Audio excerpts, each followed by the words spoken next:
वटसावित्रीची कथा. भद्र देशाचा राजा अश्वपती, त्याची एकुलती एक कन्या सावित्री. ती रूपसंपन्न व सद्गुणी मुलगी होती. ती उपवर झाली तेव्हा राजाने तिला तुझ्या इच्छेप्रमाणे पतीची निवड कर असे सांगितले. तेव्हा सावित्री सत्यवान नावाच्या एका राजपुत्राला वरले. सत्यवानाचा पती ध्युमसेन हा आंधळा राज्यभ्रष्ट होता, म्हणून आपल्या परिवारासह तो अरण्यात राहत असे.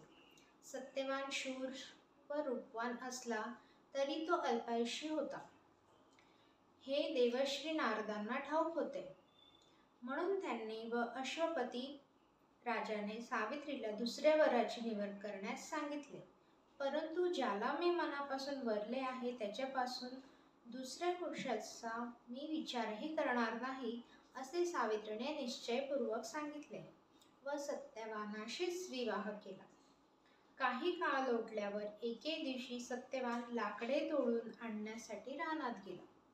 तेव्हा सावित्री ही त्याच्याबरोबर गेली, कारण नारद मुनींच्या सांगण्यावरून सत्यवानाच्या मृत्यूचा हा दिवस आहे हे तिला ठाऊक होते.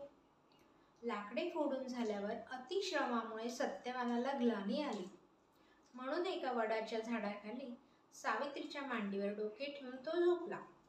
थोड्या वेळात सत्यवानाचे प्राण नेण्यासाठी तेथे यम आले. सावित्रीने त्याला ओळखले आणि नमस्कार केला. क्षणभरातच सत्यवानाचे प्राण हरण करून यम जाऊ लागला. तशी सावित्रीही त्याच्या मागून निघाली. यमाने तिची समजूत घालून तिला परत जाण्यास सांगितले.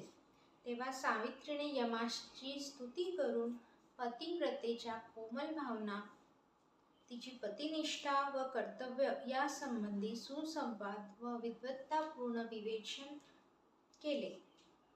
तिच्या वाक्चातुर्याने यम प्रसन्न झाला आणि त्याने तिला 4 वर देऊ केले. तेव्हा सावित्री त्याच्याकडून पहिल्या वराने श्वरशूराला दृष्टी, दुसऱ्या वराने राज्यप्राप्ती, तिसऱ्या वराने आपल्या निपुत्रिक पित्याला पुत्रलाभ आणि चौथ्या वराने पतीचे सत्यवानाचे प्राण मागून घेतले. अशा प्रकारे पतिव्रताच्या बळावर सावित्रीने पतिकुळाचा व पितृकुळाचा उद्धार केला आणि स्वतःच्या दिव्य अलौकिक गुणांमुळे ती जगात आजवर अजरामर झाली. अशी होती श्री सावित्री आणि सत्यवानाची कहाणी. इथे श्री वटसावित्रीची कथा सुफळ संपूर्ण.